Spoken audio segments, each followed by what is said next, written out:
और जंग को लेकर एक और बड़ी खबर। जंग को लेकर आईआरजीसी का बयान सामने आया है। इजराइल अमेरिका का काफी नुकसान हुआ है। अब तक दोनों मुल्कों के 26 ड्रोन गिराए जा चुके हैं।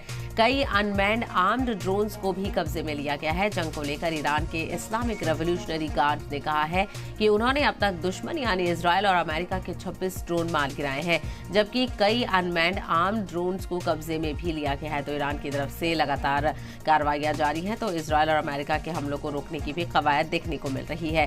तो जंग को लेकर ईरान के आईआरजीसी ने कहा है कि उन्होंने अब तक दुश्मन यानी इजराइल और अमेरिका के 26 ड्रोन मार गिराए हैं, जबकि कई अनमैन्ड आर्म्ड ड्रोन्स को भी कब्जे में लिया गया है। तो दोनों तरफ से वार और पलटवार यहाँ पर जारी है और दोनों ही तरफ से जो एहतियात है वो बरतने को लेकर भी कवायद देखने को मिल रही है। एक तरफ शहरियों से कहा जा रहा है कि सेफ जगह पर पहुंच जाए, बंकर्स में पनाह लें, क्योंकि हमले लगातार जारी है।